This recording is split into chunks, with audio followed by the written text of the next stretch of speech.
Well, we continue on in our 2025 MLS season previews, and I'd say this one's a pretty big one. We are talking about the reigning MLS Cup champion, LA Galaxy, and you know there's no one else to do it with besides Josh Guesman. He is the host of Corner of the Galaxy, one of the best and longest running podcasts in Major League Soccer, covering one of the biggest teams in MLS. For anyone listening there, welcome to Soccerwise. For anyone listening to Soccerwise, you should know Corner of the Galaxy. If you don't, go find them. Josh, thanks for joining us. David, thanks for having me on. I appreciate it. It feels like we were just playing an MLS Cup not too long ago. I can't believe the season's going to get ready to start this month, right?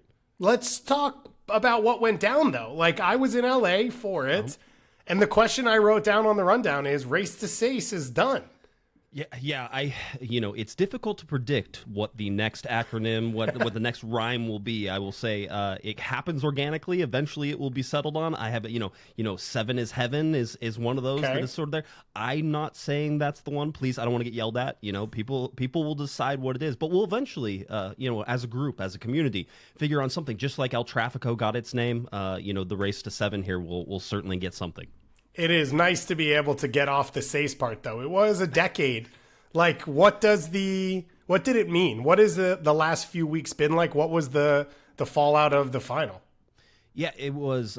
It's a little surreal to see the Galaxy in that MLS Cup, and you talk to Galaxy fans about it, even reporters. We watched that team, and we had questions the entire year. How's the defense going to handle up? What is the offense going to be?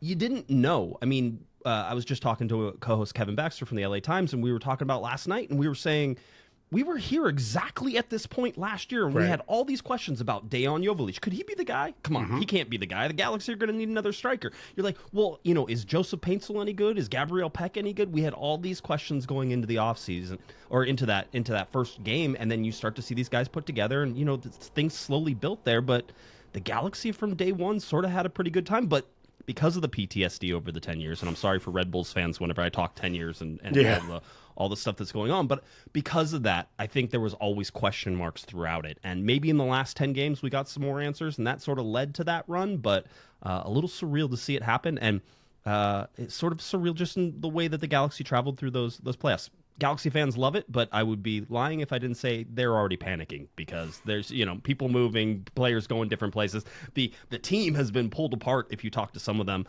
So that's part of the fun of all this, right? Absolutely. And Tom not with us right now, but me and Tom were in LA for that game, and we did a pregame show and we did a postgame show, and we both said at both times, pregame as well, that the Galaxy were back, and they were back for a lot of reasons. One being that it felt well built and sustainable for the first time in 10 years. Even in the high moments of Zlatan's success and good years with Chicharito and all those things, it felt like it was built on one player or a flash in the pan. And so it felt like it was for real no matter what. And then you get the win, and I think that's going to affect the way I see this team. I know as we talk about the moves that have happened and have not. I'm curious, though, we saw the celebrations, Mickey Imane becoming a superstar and all of the things. Did it feel different than 10 years ago? Does it feel different in maybe a different era of MLS or post-LAFC? Did any of that sort of affect the way a championship for the LA Galaxy went down? I think I have maybe a unique view on it just because I started covering the team in 2009 whenever I was at MLS Cup in 2009 in Seattle when the LA Galaxy lost to Real Salt Lake. In some ways, and I don't know if this is just me or maybe other people feel this way, in some ways this feels like what it would have felt like if the 2009 team would have won the MLS Cup that year, right? Because you had the turnaround, you had this sustainability. There was hope, there was fun soccer to watch. I'm always a fan of watching good soccer after watching horrible soccer for some 6-7 years there in terms of some of the stuff we've seen. But I almost feel like they weren't supposed to win it so soon. Or, as somebody put, maybe they won it a year too late because 2023 really should have been one of those years that built up. And we didn't see that, right? We didn't see 2023 had all sorts of issues with why it didn't work out. But then they won in 2024, so maybe there's some redemption there. I feel like it's early. I feel like the team is sort of young. I don't know that they've, quote-unquote, earned it in terms of all the stuff they did. Having said that, you watch that season and you go back and watch some of those games, especially if you go back with a sort of rear-view look now. That was a really good team. Yeah. They were so much fun to watch. The offensive side of things for the LA Galaxy in 2024 is probably one of the top offensive teams I have ever witnessed with the LA Galaxy, and that goes through all 2011, 2012, 2014 MLS Cup championships I watched. I don't know that they've ever had that potent of an offense. So interesting. It is interesting when you say it looking at it now with what we know, which is there were moments last year where you're like, yeah, but this is Harlem Globetrotters. Like, this is regular season. It's fine. Win by 5 goals. But, like, it won't happen in the real game. So, therefore, it is just this. And then when it did happen in the playoffs, now you look back and you're like, no. That's one of the great attacks in the history of this league. But it was hard to say it in the moment for some of us. And I, by the way, as we start this, will take full credit of, like, I questioned this group 2 years ago. I questioned them last year. Joe Larry has so many brownie points over me for me being like, really, you're going to pick the Galaxy to win the whole thing again last year? And he was right and I was wrong. And I just didn't know how sustainable all of it was. And I didn't have belief that it was built with a proper base. I didn't believe in the foundation. And the foundation was definitely there at the end. Yeah, Will Kuntz. I mean, you can say what you want, but also Greg Vanney. Yep. I consider Greg Vanney one of the smartest, best coaches in Major League Soccer, and there were people who were certainly questioning that over his initial tenure with the Galaxy. And having spoken to all of the coaches that have come through the LA Galaxy since 2009, I can tell you I don't know of one. This includes Bruce Arena. Bruce Arena is great. Bruce Arena is one of the best man managers in the history of soccer, as far as I'm concerned. Amazing. And that was my education for soccer, was growing up with Bruce and watching him do that stuff. Greg Vanney is a different coach and is, in my opinion, a better coach in terms of tactics and other things that he does. He has the man motivation part as well. But I really enjoy what Vanney puts together. But then you pair him with Will Kuntz and the ability to sort of look into the future and be able to pull guys. They had basically every person they brought in made a difference last year. I don't know that you can keep that up this year, right? It's one of those things. It's like, you pull a slot machine, you get, 3 cherries all the way across. I don't know you're getting 3 cherries again if that all comes out in the same thing. Luck is part of this, and the Galaxy were extremely unlucky in 2023 and extremely lucky in 2024 as well. It is definitely a different unit, and you do wonder, Greg Vanney, we talked about as a national team coach in his time in Toronto, and then there was dips with the LA Galaxy, and if those dips hadn't happened when they did, obviously Pochettino, the top pick, but like Vanney probably would have been into that conversation. It didn't happen, and now he gets the MLS Cup win. He is one of the rare coaches to have won it with multiple teams. He's one of the rare coaches to have been there as many times as he has, and he's got the chance to build a legacy, and he's talked about that with this club. Let's talk about transfers, because a big part of what has gone down now since that MLS Cup, it is always the most brutal part of MLS Cup, is the players who are told you're not coming back like 30 seconds after the game ends because the league schedule is chaos. But that hasn't been the big names that have left. The big names that have left have for the most part, moved in trades and transfers and now cash trades, which we are currently workshopping nicknames for at Soccerwise. We are in the market right now for CADEs, which are cash trades, or I think they're cashfers as cash transfers. So we're working on that one here at Soccerwise. But Dejan Joveljic, the first player now ever sold in that mechanism, $4 million and a new contract with Sporting Kansas City. Jalen Neal sent to Montreal on a huge GAM trade. Mark Delgado traded crosstown to LAFC for a little bit of GAM himself. And Gaston Brugman, the MLS Cup MVP, sent to Nashville in place of Sean Davis, as well as for some allocation money himself. Those are some big names. We are not talking about on the fringes here. Josh, like, this has been a hectic offseason for the championship club. Yeah, coming out of MLS Cup, there were warning signs pretty quickly from front office that there was going to be moves, and because of the tight cap space that they had, they knew they weren't going to be able to keep everybody. Now, interesting enough, like Delgado, absolutely a cap space move, and mostly it was to get his salary off the roster than anything else. The fact that he went to a rival is always the interesting twist in there, but I have to imagine had anybody else really required Mark Delgado's services, which sounds crazy because I am super high on Mark Delgado. I don't know why. Perhaps the market was soft on him, but I think if they could have gone anywhere else, that they would have moved him anywhere else. But that's where it was. And the last piece is, I think his contract's gonna be up, so they had to send him somewhere that he said he would sign, and probably not having to move and be home was a positive. Not too bad for him. Is we are expecting that he signs a long-term deal with LAFC whenever that all comes down. So that's one. So that was definitely a cap space move. Gaston Brugman is a cap space move just in terms of what his salary was, getting that salary off there. And then, most people don't know, he came back off an injury. He wasn't a starter for the LA Galaxy for the year, really. He started on a couple occasions and came in really awesome. I mean, Galaxy fans and everybody else bragging, oh, we can bring Gaston Brugman off the bench, and he's that guy. And then you look in the final, right? He starts the final and does everything that he needs to do. So him going to Nashville, again, cap space, and it's all about cap space, especially as I was told by somebody within the LA Galaxy organization that whenever you win MLS Cup, bonuses are to the maximum, right? That's where it all is. So that all hits cap space, and you have to worry about that. The Joveljic one, though, is a different one.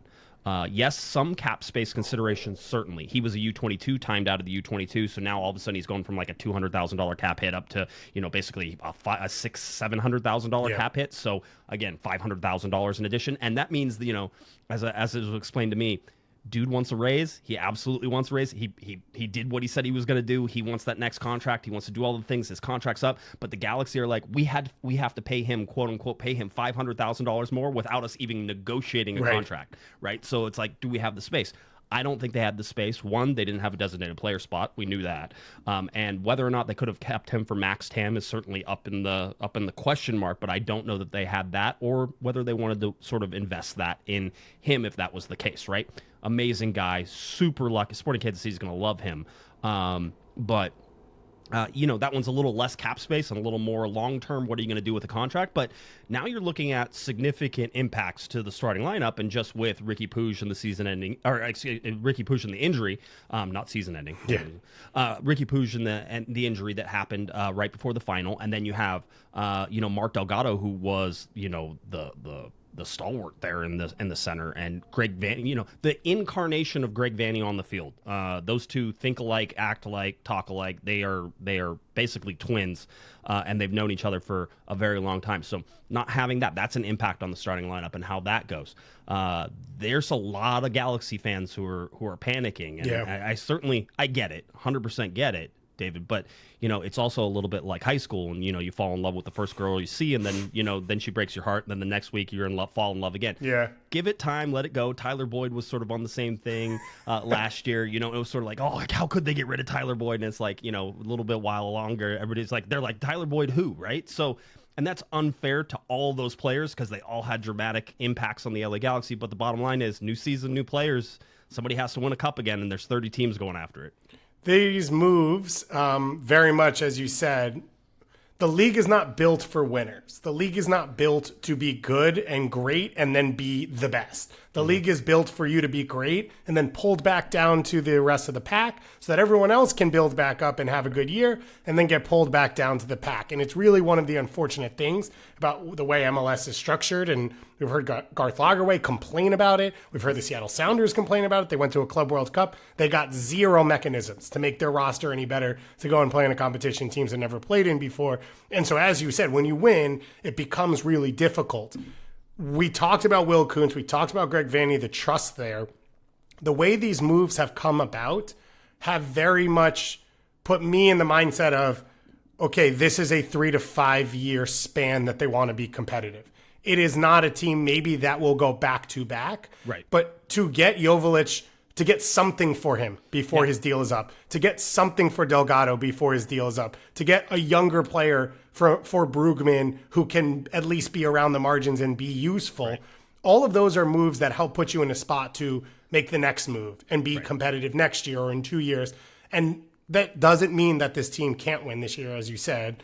Everyone's got a shot at it, and there's obviously now pedigree with this group. But that's where the trust, I think, with Will Kuntz comes into place and Greg Vanney of like, they have a vision, they have an idea, there is a roadmap to this. It's not just, we got hit with salary cap, let's start throwing players out the boat and then we'll figure it out on the fly. I mentioned Sean Davis. The other big addition, Zanka or Matthias Jorgensen brought in sort of the replacement for Jalen Neal, but at the other end of the age spectrum. Elijah Widener, bought from Louisville, which is a very rare move we see to pay money for a USL player. Many know his brother Josh, who is over at Benfica, but Widener, one of the best center mids in USL over the last 2 years. JT Marcinkowski brought in. I mentioned him because I'm a big fan of his game. Right. He had season-ending injuries, and so he hasn't been on the field, but he was an MLS-level starter at the goalkeeper position. And then you put down Lucas Sunbria, who just got a haircut from the Galaxy barber. So as you say, it is LA Galaxy official.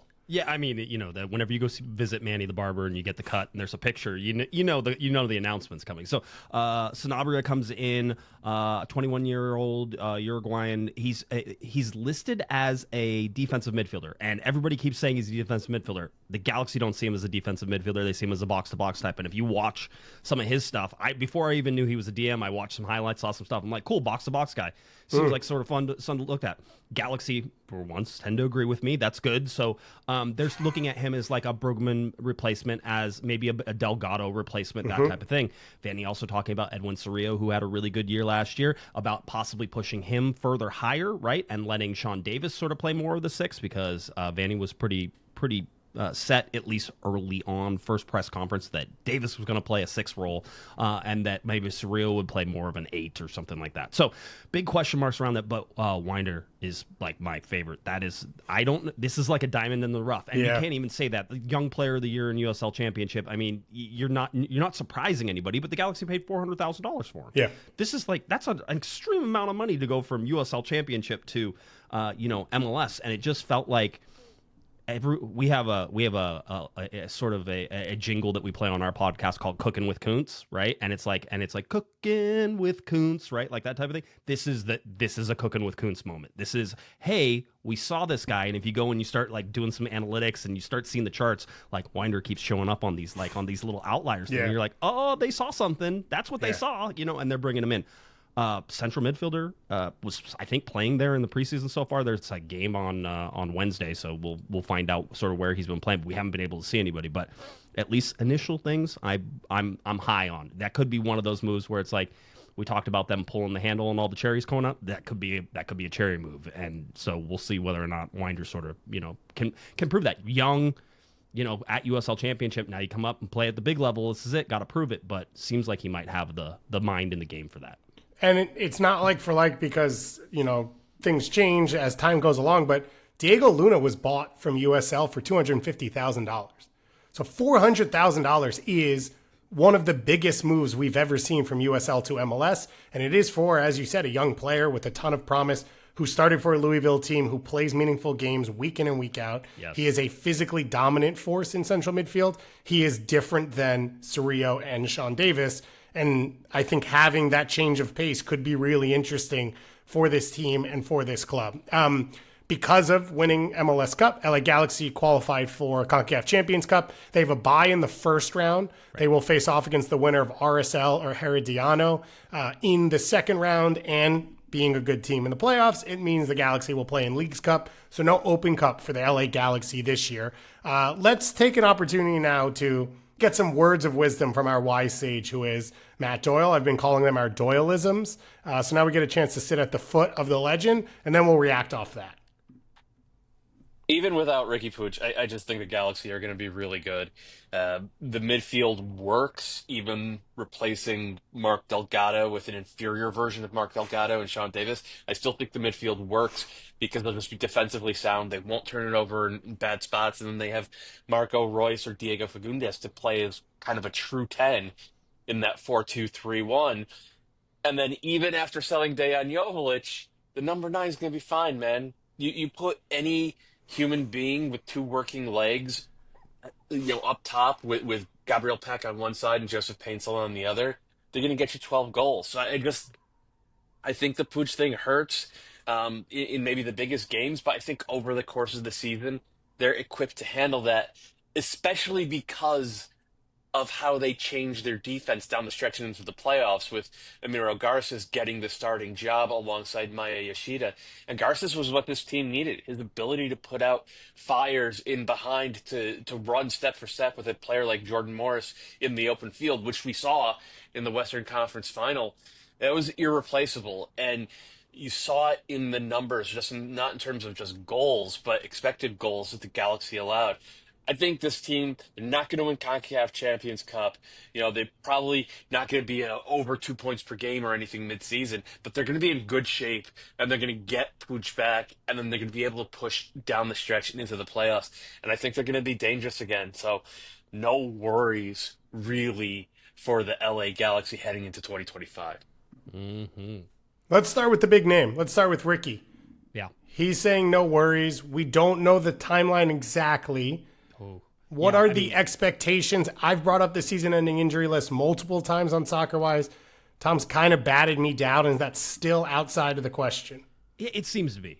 Certainly, there would have to be a setback. There was videos today of him training and doing all those things. It was funny because in one of the first press conferences, Greg Vanney was asking about, so he goes, one of the reporters assumed, hey, so let's say you get Riqui back in July, right? And Greg Vanney was like, whoa, July, that would be, he goes, listen, within the realm of possibility, but that seems early, right? Yeah. That type of thing. And so I think, Maya Yoshida, whenever he talked, he was sort of like, hey, whenever we get Riqui back in October, November, like that type of thing. And I was like, okay, so this is the box that we're putting in. There is no doubt the LA Galaxy have to play differently without Riqui Puig. I mean, and I think Matt sort of hints at that. But if you look at MLS Cup when they didn't, what did they do? They became sort of, taking less risks. Greg Vanney said straight up, he goes, we spend a lot of time creating space for Riqui Puig to do Riqui Puig things, dribble through defenders, take guys one-on-one, create spaces, make the hero passes, all the stuff. He goes, we could just not do that stuff. We could just close that down and not have as much open space. He goes, and then we're better defensively whenever we turn the ball over, that type of thing. So I think you're going to see a more measured LA Galaxy to start with, which there's sort of the money ball question is, how do you replace Riqui Puig's goal production with assists and goals? How do you replace Dejan Jovelic's assists? It's like, you're starting to add up, so you got to find 30 goals and, 25 assists or something like that if you're trying to do that. I think that's the wrong way to sort of assume. If you play differently, one, defensively, looking at how they're playing, I think Riqui Puig, whenever he comes back, they'll be able to figure out how to play him, and you let Riqui be Riqui, and you kind of stay out of his way for the most part, that type of thing. It's going to hurt, though. And I think Matt said it almost, and he said it a little on the side. He goes, in the big games, it's going to hurt. It's going to hurt in the big games. The big thing was the undefeated streak at Dignity Health Sports Park last year. And I said on one of the podcasts, I go, you think you guys are panicking now? Wait till they lose a game at Dignity Health Sports Park. You haven't seen that in a year, right? Like, it's one of those things. You haven't seen it. And it's going to happen this year because they're just not quite set up, it seems like, ready to go. So, yeah, Ricky's a big loss. But there were also talks that perhaps he was going to get sold this winter or possibly this summer as well. So, I mean, it's one of those, like, you start to learn a little bit. Life without Riqui could be coming here sooner rather than later anyway. It also, on that front, it may change the trajectory of his career, and like the timeline of he wanted to come here and win, he did win, then it's time to go, but now he can't go. Right. And then maybe the connection he feels working his way back here and wanting to then reprove himself or needing to reprove himself. Like, now you've pushed that 2 years down the line, and careers are not endless, and like there's money people will pay for players, but at certain age profiles. And so it may shift Ricky's career, and in the long run, turn him into an LA Galaxy legend, and we don't know how that will go. I'm still having trouble just comprehending a player of that magnitude missing. Right. And yet I think you're right, which is, do not say, how do you replace 28 goal production numbers, because you don't need to win 5-1 or 5-3. You can win 3-2 or 2-1 if you're more condensed. Hey, how about 1-0? How about some shutouts for the LA Galaxy? MLS Cup, a 2-1 win, and that's what it was. Now, one of the big conversations around MLS Cup was who was going to start and who was going to take his place and all of that. I understand the style might be different. Do you think the formation and setup will be the same over the course of the year? I do. Well, I mean, at least initially I do. Yeah. One of the things, they went out and got Zonka, the center back, so there is a possibility they go 3 in the back. But Vanney even sprinkled some of that in last year, so I don't think it's something that would change dramatically what they're trying to do. It's in situations they can play 3 in the back, that type of thing. 4-2-3-1 still seems like the sort of the optimal there. Matt talked about Marco Reus playing in the 10, Diego Fagundes playing in the 10. The big deal now is sort of who's at the 9, and that's a bigger question, I think, than anything. And I would say that when you look at the depth chart, a lot of times, like, people like to say it's Dejan Joveljic and then it's Miguel Berry, and that's not how that depth chart works. It was Dejan Joveljic and then it was Joseph Paintsil, or it was Gabriel Peck, or it was Diego Fagundes and then Miguel Berry, that type of thing. So they still have some options there, but one of the reasons they kept Diego Fagundes, I think, instead of Mark Delgado, both on pretty big contracts, similar, and play in a similar sort of spot there, one of the reasons they kept Fagundes is his ability to play in all those different spots. Right. And so you could play him at the 9, and you probably wouldn't lose too much. You could put Reus in at the 10. I also would caution, and just from the experience of last year, how much durability you're going to get out of Marco Reus. And I don't know that you have a whole bunch of that. So then, again, you're looking at guys who can come in and sort of play that, and whether that's Cerrillo stepping up or Sanabria as a box-to-box and sort of playing maybe in the more of the 10 role. I don't know how that all shakes out. That's going to be the interesting thing. We know the guys who are probably going to be on the field, David, but we don't know exactly where they're going to line up. But with the Galaxy, they can sort of get away with that a little bit. Paintsel played up at top whenever Jovalic was hurt last year, so they moved Fagundes over to the wing whenever that happened to cover Paintsel's spot. So there's just this rotation that can happen, and I think that fluidity, is sort of one of the things that helps the LA Galaxy in being so tough to defend. Yeah, Fagundes is the backup at 4 positions because even if he's not going to play there, he allows someone else to move in those spots. I would also assume, one, Tom wanted me to mention, probably U22 initiative, center forward brought in, whether it's the timeline of Jovalic and it takes as long and it hits right now or not. He wasn't totally sure, but he wanted to make sure that we talked about that. I would guess the Galaxy are in a place now as well where a veteran will want to come. And whether it's a pay cut, whether it's a Kai Kamara of the world, it's LA, it's the Galaxy. The Galaxy are back. The conditions are good. The style is good. The coaching, the setup, the club is good.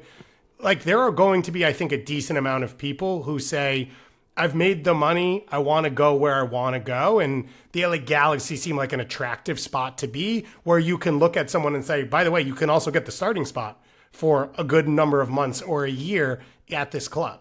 Yeah, hey, one of the few clubs Kai Kamara hasn't played at, so that's that can certainly. And by the way, went to Cal State Dominguez Hills, which is on the Dignity Health Sports Hub, on property of Cal State. In the stadium as it was getting built, and that's where he met Ziggy Schmidt. I mean, so there's that. That's certainly something. I don't know. I was talking to U22, and Tom, I was talking to somebody else about something that Tom said. Tom said it, so I just assume it's true. We don't have to go back and forth and be like, is this true? So I'm just assuming it's true. But I don't know the timeline on the U22, and I think that's the big thing, because certainly Galaxy fans want to be like, who's replacing Jovalic? Tell me right now who he is, U22, whatever it is, but bring him in. We haven't heard any names. Certainly they could wait to the summertime too. That could be something that they could do. Maybe they're going to sort of see how all this plays out. But I think you're right. I think there could be a backup out there. The Galaxy, one of the reasons they took the Sporting Kansas City deal for Dejan Jovalic instead of the Tigres deal, which was the $5 million. I was told the Sporting Kansas City deal came out of nowhere. It was sort of like, oh, we're going to Tigres. No, we're not. We're going to Sporting Kansas City. Switched around. So it happened real fast. Was that with the allocation money and what you're able to do, they were able to convert some of the cash that they get from the Sporting Kansas City deal to general allocation money, which then allows them to go out and get maybe some more people who they can put underneath that cap and sort of do that. I'm also told they're not going to convert the full amount, because I think they could convert up to $3 million, right? They're not going to do that, but what amount that is, somewhere between 0 and 3 million is probably the correct answer on that. So they have money to spend on that to sort of get them maybe a little bit of depth. Because if you look at the roster right now, there's some questions at the starting lineup, and that's what we focus on. But certainly the depth has changed in terms of some of these guys coming in, like Elijah Winder and sort of Isaiah Parente, and you have Ruben Ramos Jr. who's been getting some minutes in preseason. So there's these younger guys, and you don't know quite how they fit in or where they're likely to play for Greg Vanney. I would be so excited if Vanney tapped into the academy more to fill in some of these spots, especially if it's sort of known that it's like, well, we're going to make some moves in the summer. So like, here's sort of a chance to give them a run. And he's spoken about it. He knows how important it is to build a club. Obviously, his own kids are in it, so he knows how good they are and how connected it is. And I think that's one of the things that has me excited, because LA should be a great talent developer in all of this. I think it makes sense that U22 would happen in the summer. You get better deals at that time of the year. And to Doyle's point, I think he believes if you or me played at center forward, we might get goals for this LA Galaxy team. I think, yes, I said that last night to Kevin, my co-host. I was like, hey, Kevin, we could stick you there, and as long as you could just stay upright for long enough and let the ball bounce off of you, you could probably score some goals. That's discounting the player that Dejan Jovalic became and I don't want to do that because I thought he showed at the beginning of the year we're saying he's not a guy who creates his own shot. At the end of the year we're saying he's a big game guy who can create his own shot whenever he needs to. It doesn't happen all the time, but he can do it whenever he needs to do it. So yeah, the Galaxy are going to look for somebody who comes in as a U22. I really like that. I think it's good. The cap hit is wonderful. The acquisition costs are unlimited. It's a really cool, fun way to do it. And the Galaxy are always going to be a 3DP sort of team. Yeah. So they get the 3 U22s as well. It's the nice complement between it. And you get to see some of these guys, like Dayon grow up. We got to see him. The chess master himself, the Bishop, was so much fun to watch sort of develop into that. So yeah, always fun. He's definitely a good one. And as you said, I think KC fans are going to be pretty excited about what he can bring and sort of what he can do for that team. I will say, I think Joseph Painstill can play in that role. I think I would be sad if he had to for most of the season because I don't think it's his best role. And I do think the personality he is, the player he is, like, I want to see him peak as a winger in this league. And I think it's respect to him that he was willing to take the task last year, and Peck's probably not really going to do it. And so, like, Payne still did the job, and I thought he carried it fine. But you see him on the wing, you see him at center forward. He is a different player. Yeah, he's the first to tell you. He'll basically say, hey, I don't love it up there, but I can play up there. Because I played it my whole life. I think a reporter one time during the last season asked me, well, what adjustments do you have to make? He goes, none. He goes, I know how to play up there. I played up there before. The whole deal. It's not my favorite, but, I can do it. The whole deal. No, Joseph Paintstill's such an amazing, fun person to cover as well. Just not even from the music side of things. We get to talk to him. When's the album dropping? So apparently an album is dropping this year, so everybody's excited about that. I know, right? Offseason, he took some time. I think he was in Ghana. He was in Belgium for a little bit, and then all of a sudden he drops on one of our first press conferences. He's got an album coming out, so that's a big plus on that side too. So, which means more songs for the LA Galaxy to play after he scores goals, right? So that's always a good thing. But he's such an emotional, like focused player whenever he gets out there. And I was in the locker room after MLS Cup, and everybody's singing there. And I saw Joseph, and he just sort of sitting in his locker, and he's just sort of taking it all in. And he was tired. Like he was done. He was done with the season. He played 40-something games between all his time in Belgium and then coming all the way around for the MLS season. He was done, but there was a sort of pride that he's like, I did it. I got there. He goes, I can't wait to do it again. But for right now, I'm tapped out. I'm gonna go somewhere and listen to music. We talked about it. He was trying to pull the plastic off the locker that they used to cover the champagne and be like, I'd like to grab my stuff and go. And it's like, sorry, this is what's happening right now. We've talked about a lot of pieces in this team. We like to finish these with a line that Andrew Wiebe gives us, and we picked the over-under for the season. We've had a range of them. Okay. For this one, I think he went with someone we haven't talked specifically as much about because we've said he's important, and then we've kind of moved on to other things. And that's Marco Reus. And whether or not he's the replacement for Riqui Puig is part of the answer to this question, which Wiebe sets his line for goals plus assists in MLS, so in regular season competition, at 15.5. So I think Riqui last year was 28 for these numbers combined. And I think Reus was 1 goal, 5 assists. If you extrapolate it out, it almost hits exactly at 15 over the course of a full season. So what's your take on this line? It's a good one. I mean, if you're going to pick a number, I was like, if it was at 17, I'd go under. If the 15 is there, it's right on the number.